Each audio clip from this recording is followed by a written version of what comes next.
Omuyimbi Sheebah Karungi kw'ossa ne King Saha baatuuse dda munnange ate mu London. Bingi nnyo bye ŋŋenda okubeera nga nkutuusaakokko awo. Amiru naye Sheebah munnange ate yazze naye esayidi eno wali mu London. Ku sayidi y'emu munnange ate Rema Namakula muwala we leero gabadde mazaalibwa ge esayidi eno. Bye ŋŋenda okubeera nga nkutuusaakokko mu maaso awo, kakasa nti osubscribinga kw'ossa ate n'okulayikinga vidiyo. Bampita Jaminati, nsinzira ku Jaminati Yogi. Munnange nno kansooke ntandikekokko n'ebiri mu kutambula ku social media. Sheebah Karungi kw'ossa ne King Saha baatuuse dda munnange ate mu London. Ku mulundi guno Sheebah Karungi azze n'omwana we Amiru esayidi eno. Wabula ng'ebibadde biri mu kwogeza munnange ate abantu obw'amawali ye mwami abadde munnange ate asitudde munnange ate Amiru. Bingi nnyo ebyatambula awo, olugambo olungi nnyo munnange ate lwagenda mu maaso ku social media nga balowooza nti nno omukulu munnange ate Jeff Sulaiman actually nti nno ye bba wa Sheebah, naye munnange olugambo lwatambula nnyo esayidi eyo.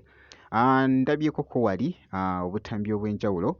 Munnange omwami oyo abaaniriza munnange ate bulungi nnyo nga boogezako okulaba, naye munnange byonna byambu just nze ebiri mu kutambula wali munnange ate ku social media sikubuulidde nti nno oba kituufu, naye munnange okusinza munnange ate ku social media omwami oyo mutegesi mu London, so abadde ng'abaaniriza munnange nga boogezako okulaba King Saha kw'ossa ate ne Sheebah Karungi.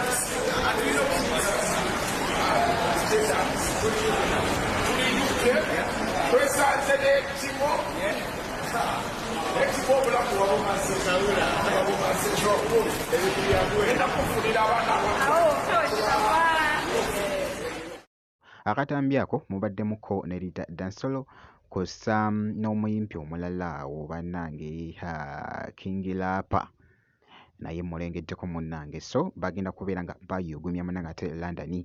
Esayidi awo nga nkugyeko nga nkwongeddeyoko Rema Namakula muwala we muyite munnange ate Halia Ssebunya gabadde mazaalibwa ge. Omwana ono awezezza munnange ate emyaka 4. Wano ku Jaminati Yogi twagala munnange ate omumwagaliza amazaalibwa amalungi. Naawe kennyini osobola munnange ate omumwagaliza amazaalibwa amalungi mu comment section awo, kiba kitambwira ddala. Omukyala Rema Namakula nkugambye abadde happy nnyo wali munnange ate mu butambi obw'enjawulo. Waliwo ka surprise munnange ate ke bamukoledde muwala we. Oh my God, kabadde kakambwe nnyo nga boogeza ku munnange ate okulaba. Nice. Cute.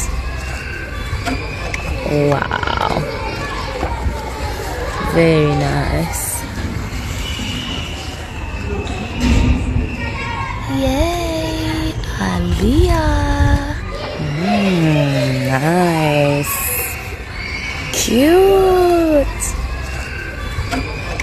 Wow. Very nice. Yay, Halia.